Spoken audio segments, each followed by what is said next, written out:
Une autre manière possible, c'est de faire appel au constructeur d'une classe. Donc le constructeur d'une classe, c'est une méthode qui est appelée implicitement, c'est-à-dire automatiquement, lorsque l'on va instancier un nouvel objet. C'est-à-dire lorsque, dans notre code, on va faire appel à l'opérateur new. Donc du point de vue de sa syntaxe, attention, construct prend 2 underscores au début. C'est pas forcément visible, mais si vous ne les mettez pas, ça ne fonctionnera pas. Donc, cette méthode peut prendre un certain nombre de paramètres. C'est donc à nous de décider, en fonction de nos besoins, la liste des paramètres attendus. On peut utiliser par exemple ce constructeur, cette méthode construct, pour initialiser les valeurs des propriétés de notre objet lors de sa création.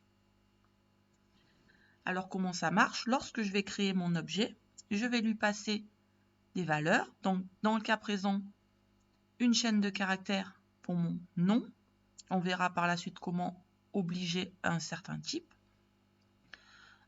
Un entier pour la force et un entier pour mon niveau. Je peux également, dans le cas présent, rendre optionnel un paramètre. Comment je fais? J'utilise le signe égal et je lui donne une valeur par défaut. De cette manière, si je passe une valeur à mon niveau, cette valeur sera prise en compte pour enseigner ma propriété niveau. Sinon, mon niveau prendra la valeur par défaut. On va regarder ce que ça donne du côté de l'implémentation. Donc j'ai mes 3 propriétés. J'aimerais que lorsque je crée mon objet, donc lorsque je fais appel à l'opérateur new,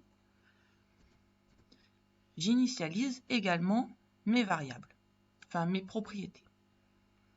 Donc je définis ma méthode construct, donc double underscore, attention,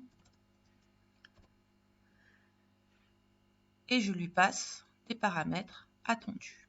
Donc le nom d'un de mes personnages, sa force et son niveau. Et de la même manière, je vais donner une valeur par défaut au niveau. Pourquoi? Parce que ça me permet de soit d'avoir un niveau qui est supérieur à 1, dans ce cas-là, je le définirai, peut-être pour charger un personnage existant, sinon mon personnage automatiquement débutera au niveau 1. Donc une fois que j'ai écrit cette méthode, j'ai plus qu'à implémenter ce qu'elle fait. Donc qu'est-ce qu'elle va faire? Elle va récupérer les valeurs de mes paramètres pour les passer à mes propriétés. Donc $6 non va prendre la valeur de $non, du paramètre $non.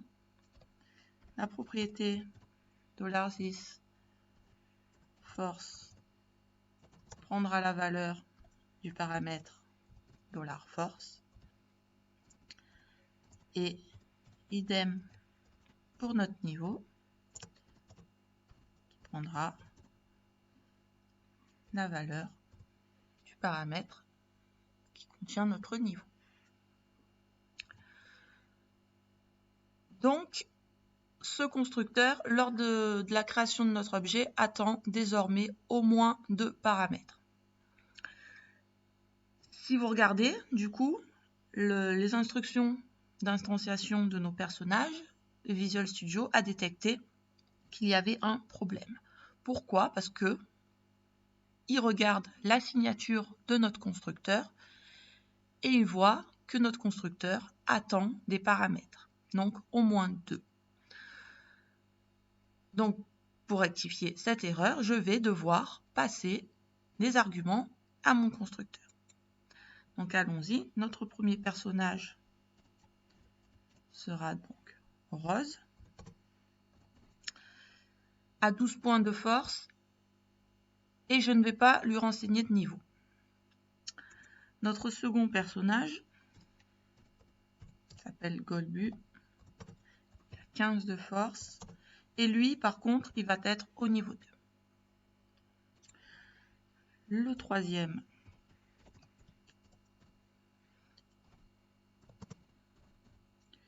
va être également au niveau 2. Voilà, donc de cette manière-là, je n'ai plus d'erreur. Maintenant, on va regarder un petit peu ce que ça donne. Donc, entre-temps, j'ai également pu passer mes propriétés en private, ce qui est une bonne pratique pour éviter de pouvoir les modifier différemment.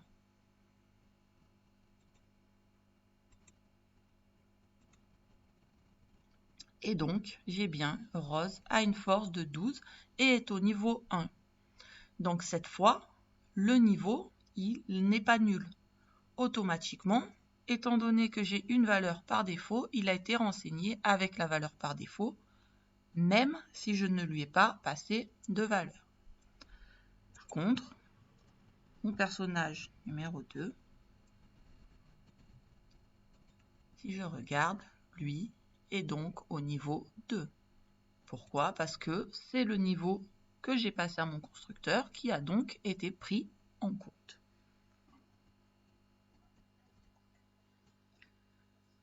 Une autre manière de modifier mes propriétés ou d'y accéder, ça va être de passer par des méthodes dédiées.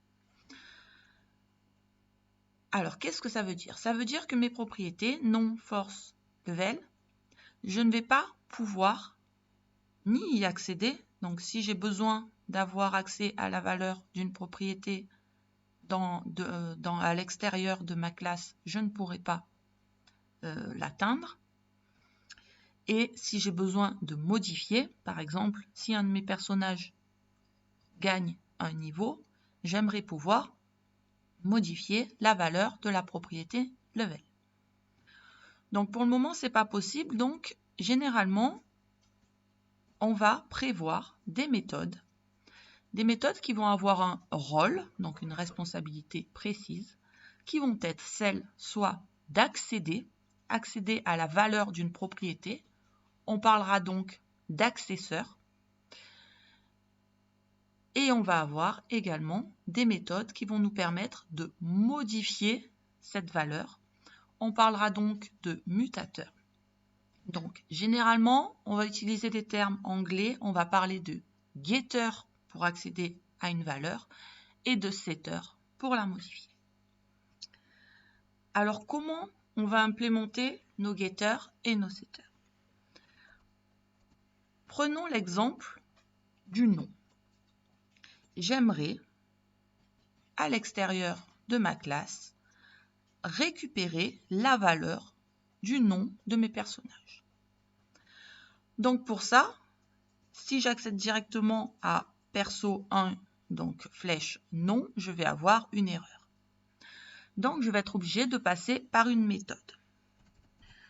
Cette méthode est donc un getter et ce getter on va adopter une convention de nommage.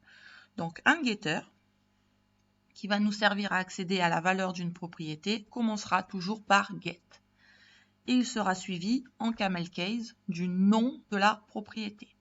Donc pour notre propriété nom, ce sera get nom avec le n en majuscule. Et donc, que va faire cette méthode? Elle va nous retourner la valeur du nom. Donc,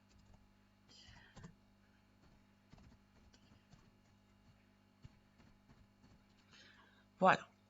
On va faire un return de $this nom, qui est donc la propriété nom. Donc, si je veux accéder dorénavant à la valeur de cette propriété, j'ai juste à faire, par exemple, un echo perso 1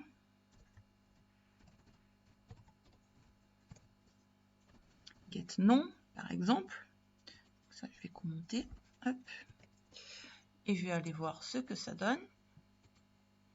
Et j'ai donc bien le accès au nom de mon perso 1. Donc, de la même manière, je peux accéder au nom de mon perso 2, etc. Voilà. Maintenant, il est possible que je veuille modifier la valeur de cette propriété. Alors, je ne vais pas passer par la même méthode parce qu'on a évoqué le fait qu'une méthode a une responsabilité. Donc, je vais passer par ce que l'on appelle un setter pour modifier la valeur de ma propriété. Donc, par convention, un setter commence par set. Et ensuite, il est suivi du nom de la propriété en camel case, comme pour notre getter. Donc, ce setter va nous permettre de définir une nouvelle valeur pour notre nom. Donc, on va avoir besoin de passer à cette méthode un paramètre qui sera notre nouveau nom.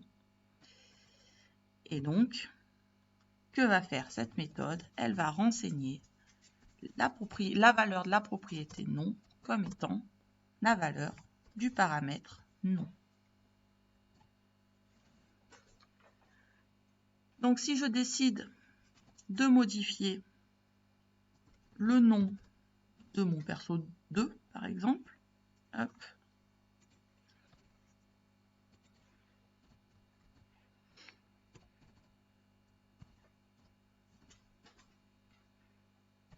voilà, je vais modifier le nom de ce personnage, je vais l'appeler Ralph. OK. Et du coup, je vais regarder, et là, désormais, mon perso 2 ne s'appelle plus Golbu, mais Ralph.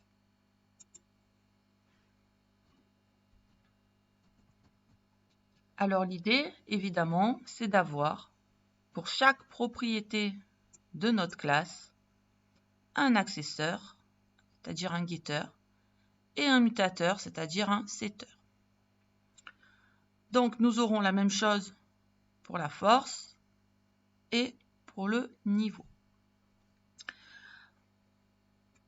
Alors, une petite sécurité supplémentaire, on peut préciser pour nos méthodes à la fois le type de retour de notre méthode lorsqu'il y a un retour et à la fois le type de paramètre attendu, ce qui va permettre de sécuriser notre application. Donc, comment on fait ça? Tout d'abord, on va regarder du côté du type de retour. Donc, notre constructeur, il n'a pas de retour, ça va être un retour void, donc pour le moment, on va rien mettre. Notre fonction, notre méthode caractéristique, pour le moment, n'a non plus pas de retour puisqu'elle se contente de faire un écho. Par contre, notre méthode getNom va nous retourner une valeur qui va être la valeur de la propriété nom. Donc cette valeur va être de type string, donc chaîne de caractères. Donc pour l'indiquer, je vais pouvoir utiliser cette syntaxe-là. Donc 2 points après le nom de ma méthode et j'indique le type de retour. Ce qui permettra, même si Visual Studio le fait automatiquement, c'est pas grave, ce qui permettra quand même de sécuriser l'application et d'indiquer au développeur qui va utiliser notre classe qu'on récupère une valeur de type string. Ensuite, nous pouvons donc typer les paramètres attendus dans nos méthodes. Donc là, si je retourne sur mon constructeur, mon nom doit obligatoirement être une chaîne de caractères. Donc comment je fais? Devant le nom de mon paramètre, j'indique le type qu'il doit prendre. Donc le nom, ça va être une chaîne de caractères. La force, ce sera un entier, donc un integer, donc ce sera de type int. Et mon niveau sera également de type integer. Ensuite, si je regarde mon setter, donc ma seconde méthode à avoir des paramètres, je me rends compte que pour modifier le nom, j'attends un type chaîne de caractères. Donc c'est pareil, je lui indique. Et de cette manière-là, si lorsque je fournis un paramètre, enfin un argument à une méthode, s'il n'est pas du type attendu, automatiquement j'aurai une erreur. Donc pour conclure, la programmation orientée objet va nous permettre de cette manière de mieux organiser notre code, d'organiser vraiment notre code par responsabilité. Et grâce au principe de l'encapsulation, ça va nous permettre également, en cas de travail collaboratif, de sécuriser notre code, en ne laissant aux développeurs l'accès uniquement aux méthodes et normalement pas aux propriétés, même bien que certains développeurs laissent des propriétés en public, mais dans tous les cas, ça va nous permettre de laisser uniquement l'accès à ce qui est utile en fait pour l'utilisation de nos classes. Tout le reste va pouvoir être encapsulé, donc une classe va vraiment avoir un fonctionnement interne et le développeur n'aura pas besoin d'y toucher. Et enfin, évidemment, ça va nous permettre d'éviter de recopier du code, donc en réutilisant du code existant, et aussi d'avoir plus de contrôle sur nos développements, et notamment avec la notion de classe abstraite et d'interface que nous allons voir dans le chapitre suivant.